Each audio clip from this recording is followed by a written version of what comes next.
So are you ready for the word? Praise God. Lagi po yan, ano? Always we say, I love the word of God sapagkat napakabuti po ng ating pong Diyos. You know, mga kapatid, despite all the challenges we're facing today, grabe po talagang nangyayari po ngayon sa mundo po natin. It's comforting to know that God is aware of everything. Diba? Alam po ng Diyos ang lahat po na nangyayari po sa ating pong buhay ngayon. Kaya mahalaga po na malaman mong maigi kung sino pong Diyos ang pinaniniwalaan at pinananampalatayanan mo. Totoo po ito. Let's read the word of God in Galatians chapter 5 verse 6. And we will continue yung atin pong message last Sunday. But before that, okay, bago po natin ipagpatuloy po ang ating pong sinasabi at ginagawa po, by the way, let's welcome our visitors for tonight. Yan. Nakasama po namin sila kagabi po. Let's welcome Brother Edwin and Sister Daisy. Yan. At yung kanila pong anak, si Brother John and Joshua. Biblical name. Grabe po talaga. Salamat po. Thank you for your life. Salamat po sa buhay po ninyo. And we hope na makasama po namin kayo palagi. Okay? Salamat po sa atin po, Panginoon. Once again, let's give the Lord a clap offering po sa buhay po ng family po nila. Okay? Salamat po. Okay. So tonight, ipagpapatuloy po natin yung atin pong nasimulan po last Sunday. Wala po kami and by the way, welcome back sa amin pong mag-asawa dito po sa church. Praise God. Okay. Galatians chapter 5 verse 6. The word of God says, "For when we place our faith in Christ Jesus, there is no benefit in being circumcised or being uncircumcised." Then look at the next part of this verse. Tingnan po natin. Sabi po dito, what is important is faith expressing itself in love. Okay? In Tagalog po ang sabi, ang mahalaga daw po ay ang pananampalatayang gumagawa sa pamamagitan daw po ng pag-ibig. Meron palang ganon. Okay? I thought, mga kapatid, that expressing love to others would increase our faith. That's what I believe. Yun po ang paniniwala ko, but it's incorrect. Mali po pala yun. Okay? Akala ko po na kapag nag-express ka ng love mo sa ibang tao, ibig sabihin your faith, yung faith po natin ay lalago or mag-i-increase. Hindi po pala ganun po yun. The Bible says in this verse, faith expressing itself in love. Faith expressing itself in love. So, faith expressing itself in the love of God from us. Okay? Ibig sabihin yung love ni God, manggagaling po yan from within at magpo-flow po yan, palabas, patungo po sa mga tao. And that's it. Ibig sabihin, meaning mga kapatid, not in our love for others, but in God's love for us. When you understand the love of God for you, your faith will increase. Okay? Pag naintindihan daw po natin maigi yung pag-ibig ng Diyos sa buhay daw po natin, yung pananampalataya daw po natin, doon lumalago, nag-i-increase daw po yan. Your faith will work when you realize how much God loves you.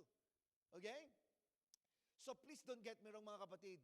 Dito po sa pinag-uusapan po natin. It's okay, mga kapatid, to express your love for God. However, the Bible states that our love can be unreliable and shakeable. Let's say shakeable. Okay? The key point here is that it's about God's love for us. Yun po ang pinaka-key po dito. Yung pag-ibig po ng Diyos sa atin. Okay? Yun po ang mahalaga. Next, let's read Matthew chapter 3 verses 16 to 17. Ano pong sabi po ng Word of God? When he had been baptized, Jesus came up immediately from the water. And behold, the heavens were opened to him. And he saw the Spirit of God descending like a dove and alighting upon him. And suddenly a voice came from heaven saying, ano pong sabi? This is my beloved Son in whom I am well pleased. Praise God for the reading of His Word. Okay? Again, the Word of God says in Matthew chapter 3 verse 17, this is my beloved Son, in whom I am well pleased. The question is, mga kapatid, are you in Christ? Are you in Christ? Okay. Is Christ living in you today? Amen. Nabubuhay po ang Panginoon po, especially sa panahon po natin ngayon. Then ibig sabihin, kung si Kristo po ay namumuhay sa atin, ibig sabihin, you are also the beloved. Amen po ba tayo dyan? Okay? And He is well pleased with you. Okay? So, maybe some of us here, sasabihin po natin, pastor, maybe God will be pleased with me if I do something for Him first. Okay? Listen to this, mga kapatid. It's not about our performing. Hindi po ito yung mga bagay na magagawa o ginagawa po natin sa Panginoon. Because Christ performed everything on the cross. Tinapos na po ito. Lahat daw po ng kasalanan po ng sanglibutan, inilagay daw po sa balikat daw po ito ng ating pong Panginoon. Okay? Ibig sabihin, Christ performed everything on the cross. Lahat po yan. Siya po yan. So the most important thing is that you respond and receive Christ's love in your life. Ilan po dito sa atin ang tumagap kay Kristo bilang tagapagligtas ng kanyang buhay? Say amen. Okay. So, the bottom line is, mga kapatid, you are His beloved. Please turn to your neighbor. Sabihin po natin, you are His beloved. Yes. You are His beloved. You are God's beloved, mga kapatid. Tayo po ay minamahal po ng ating pong Panginoon. Let's continue. After this situation po, ng story po na binasa po natin, si Jesus po went to the desert. Okay? And in the desert, mga kapatid, He was tempted by the enemy. Si Satan po yan. Matthew chapter 4 verse 3 says, anong sabi po dito? Now when the tempter came to Him, He said, if you are the Son of God, command that these stones become bread. Okay? Gawin daw pong tinapay, yung bato. And for the second time around, in verse 6, ang sabi po naman sa verse 6, and said to him, if you are the Son of God, throw yourself down, for it is written, He shall give His angels charge over you, and in their hands they shall bear you up, lest you dash your foot against a stone. Okay? So makikita po natin dito, hindi lang po 2 beses, kundi 3 beses pong sinabihan siya at tinempo ni Satan. So ang tanong, what does the enemy always say to Jesus? Anong lagi po niya sinasabi? Sige po. Ano sabi? What does the enemy always say to Jesus? If you are the Son of God. Okay? 3 beses po yan. If you are the Son of God. And what did God the Father say about Jesus? Ano pong sabi naman po ng ating pong Ama, ng Diyos Ama kay Jesus? Ano yan, Kuya Sai? Ang sabi po ay, this is my beloved Son. So medyo magkaiba, pero hawig. Gets mo ba natin? Si Satan, ang sinasabi niya palagi, if you are the Son of God. But our God the Father says, ang sabi nila, this is my beloved Son. So what's the exact word that the enemy removed or deleted? Ano po yung exact word na tinanggal ni Satan? Every time tinitempo niya si Jesus. Yung word that word is beloved. He left the word beloved out. Okay?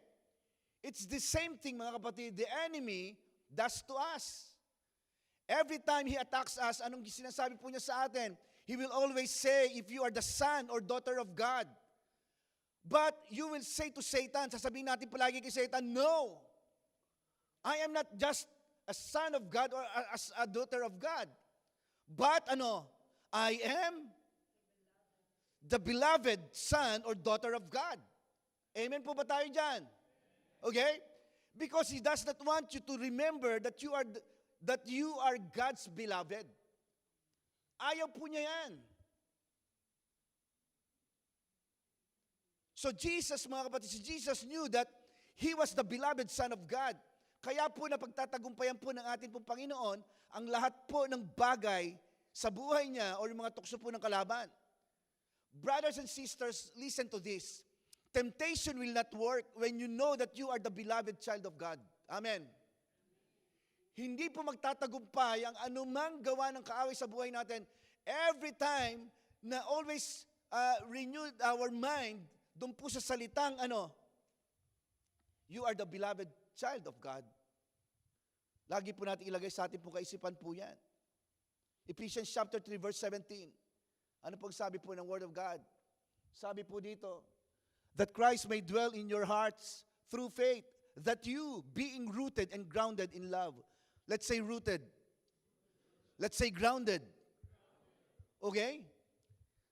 Sabi po dito, rooted and grounded, meaning, when we are rooted and grounded in God's love, ibig sabihin, you are always victorious. Di ba? Kapag tayo po ay rooted po, doon po sa pag-ibig ng Panginoon, grounded po tayo sa kanyang pagmamahal, ibig sabihin, laging panalo po tayo sa laban ng buhay. Kahit feeling po natin physically, parang pagod na po tayo, ayaw na po natin. Di ba? But Pastor, you don't understand. My life is really complicated at the moment. Ang dami kong iniisip sa buhay. Pastor, di ba?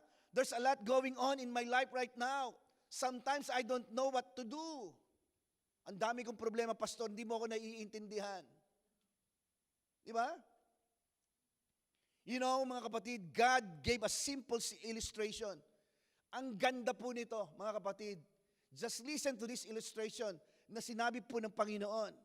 Because when you are filled with doubt, fear, and worry, the Lord reminds us in Matthew chapter 6, verse 26. Grabe, no? Ganda ng picture. Sabi po ng Word of God, look at the birds. They don't plant or harvest or store food in barns, for your heavenly Father feeds them. And aren't you far more valuable to Him than they are? Grabe, pinapakita lang po ng Word of God na mas importante, mas mahalaga ka po kaysa sa mga ibong ito. The Lord said, look at the birds. Look at the sky. Ano ba yung kay Superman? It's a plane. Hindi, joke lang po.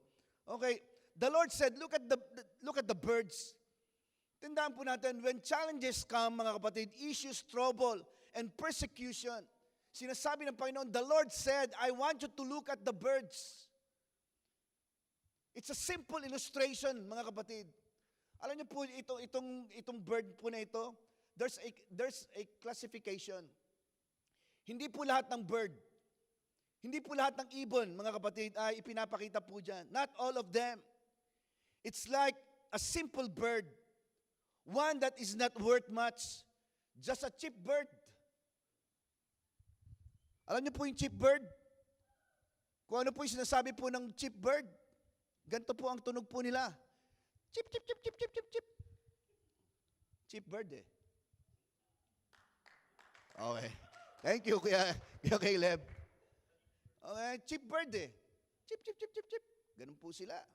Okay.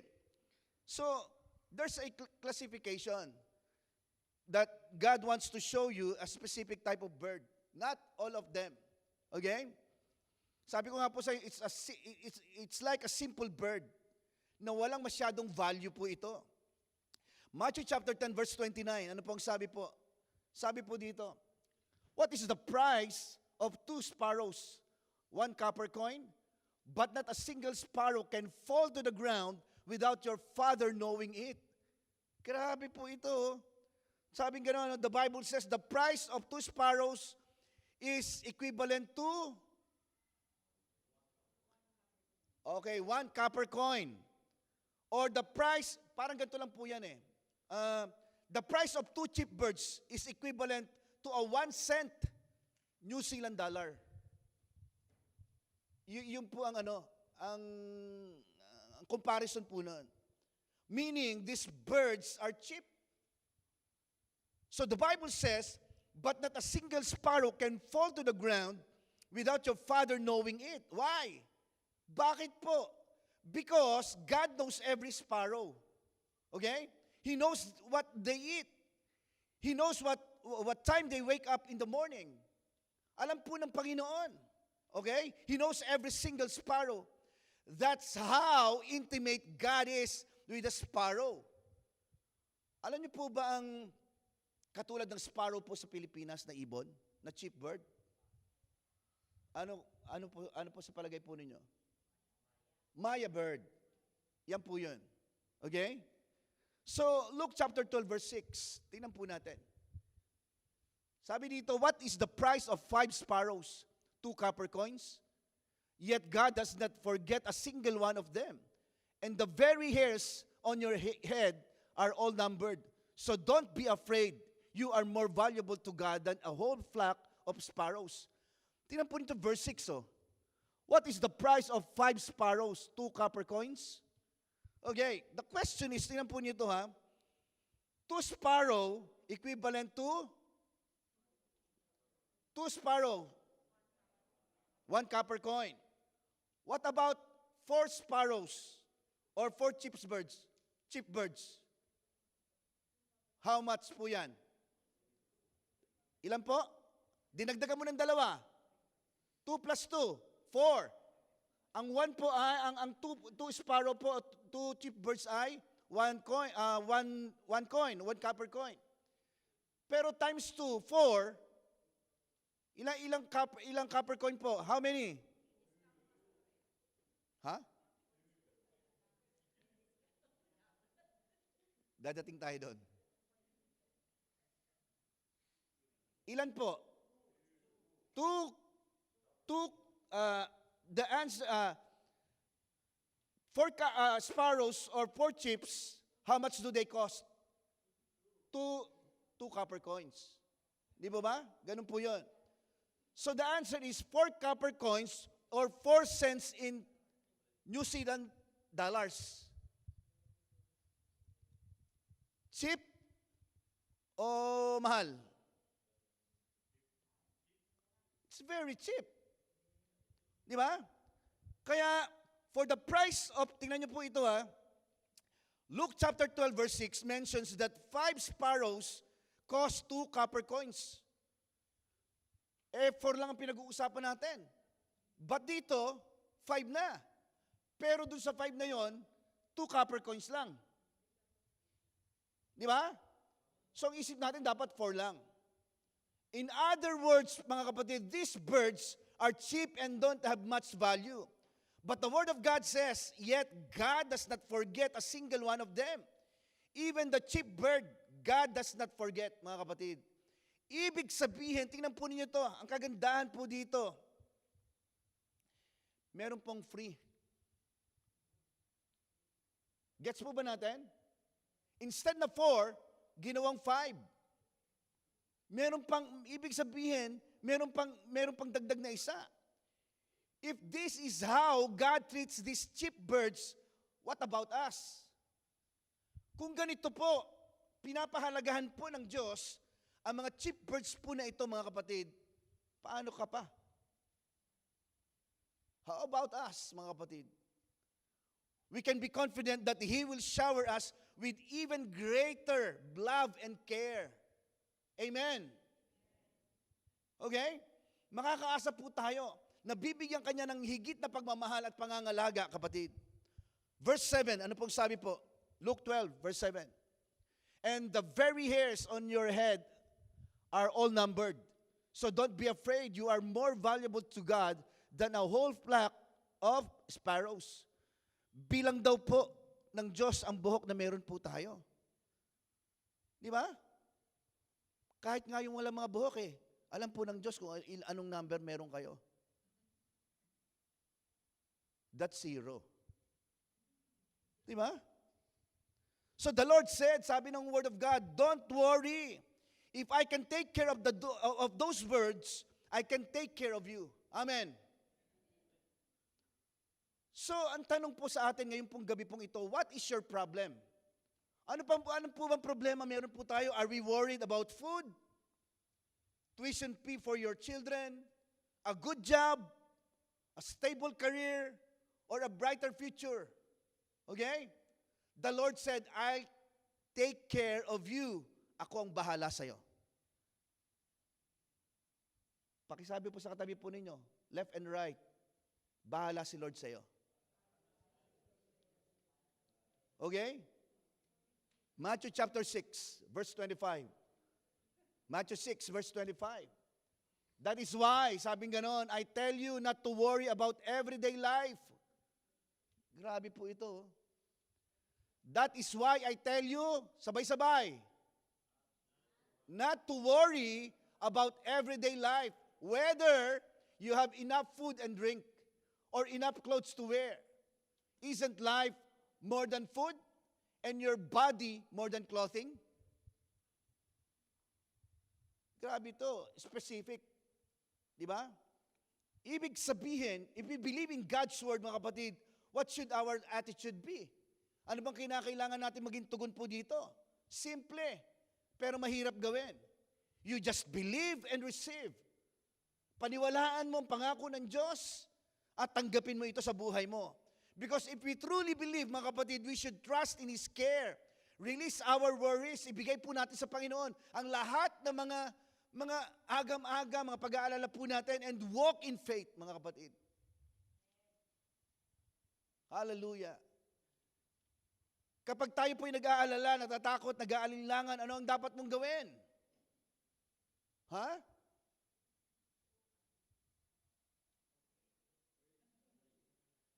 Pray. Pakisabi po sa katabi po ninyo, please turn to your left and to your right and say, look at the birds.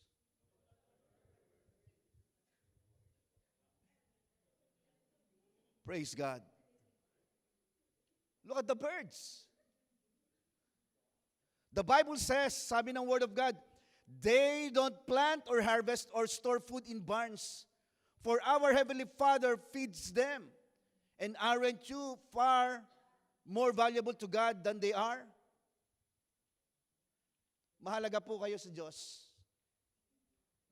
Kaysa kanino man. 1 John 4 verse 18, sabi po ng Word of God, tingnan po natin. There is no fear in love, but perfect love casts out fear, because fear involves torment. But he who fears has not been made perfect in love. Praise God. Purihin po ang atin pong Panginoon. Ibig sabihin, kapatid, if you understand the perfect love of God, then worry, doubt, and fear can all disappear. Hello? Kaya po ng Diyos na tanggalin po yan sa buhay po natin. All your unbelief, all your trials and situation that you're facing can all disappear. Let's say disappear. Because you know that the love of God, mga kapatid, for you is perfect. Ganon daw pong klaseng pag-ibig meron po ang atin pong Panginoon. Di ba? Kaya hindi dapat tayo mag-alinlangan. So brothers and sisters, it's not enough. Listen to this. In closing, pakinggan niyo po ito. It's not enough to just hear and hear.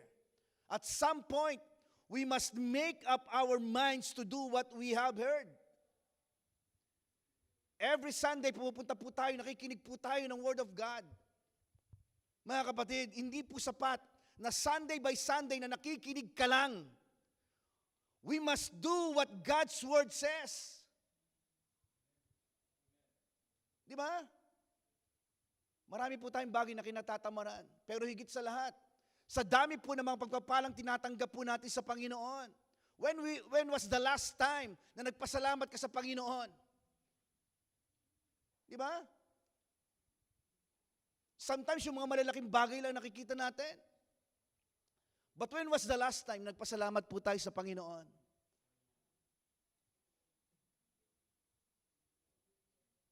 Or kailan tayo tumugon na ang naging tugon natin sa mga mabubuting bagay ng ating Panginoon to support yung gawain po ng Diyos.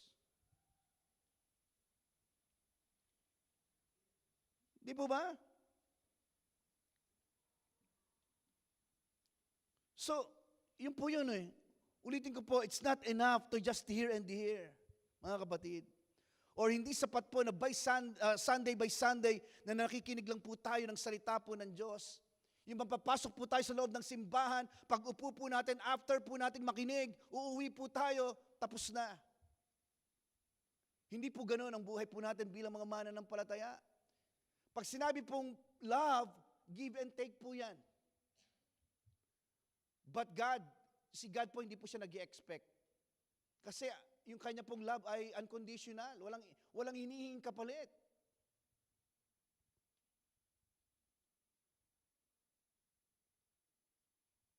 Why we do that, mga kapatid? Ba't kinakailangan din tugunan o mag-response tayo dun sa love ng Panginoon? Sa pamamagitan po ng mga ginagawa po natin sa church. Di ba? Bakit mo gagawin yon? Because you are believing the Word of God. So, dahil naniniwala ka, mga kapatid, sa sinasabi po ng salita po ng Diyos. Alam niyo po, sometimes, pag napapagod po ako, ang ginagawa ko pa lang talaga, minsan, sometimes gusto ko na sumuko. Para bang dumadating sa point ng buhay ko na parang tinatamad ka na sa gawain. Sasabihin ko na lang sa Panginoon, Lord, papagod po ako, but I thank you, God, because you are my strength. Natatakot ako, Panginoon, but I thank you, God. Aside from fear, Lord God, you are my love. Kasi yun daw ang antidote ng takot, yung pag-ibig daw po ng Diyos. Grabe. So, ang tanong po sa atin pong lahat ngayon pong gabing ito, are you ready to receive tonight? Ulitin ko po, are you ready to receive tonight? Pakinggan niyo po ito, Kung ano po ang sinasabi po ng salita ng Diyos at pinaniwalaan mo, yun po ang mangyayari po sa atin. Salamat po. Praise God, praise God. And I believe with all my heart that the Lord is here, na nangungusap po siya sa atin po mga puso sa oras pong ito. So, as we come into the presence of God, let's close our eyes. Ipikit po natin ang ating po mga mata. Sige po. Let's close our eyes. As we come into the presence of God, no one is looking. Hallelujah. Salamat po, Panginoon. Thank you, God. Thank you, God, for your love. Thank you, God, for your goodness, Lord God. We thank you for all the things that you've done for us, Lord. Salamat po, Panginoon. Kahit sa kabila ng lahat, hindi kami karapat-dapat sa iyo, Panginoon. But we thank you, God, for the simple illustration, Lord God, na ipinapakita mo po sa amin ngayong pong gabi pong ito. Kung gaano mo kami kamahal, and you will take care of us, Lord God. Especially yung mga pangangailangan po namin, O Diyos. Salamat po, O Diyos. Praise God, praise God, praise God.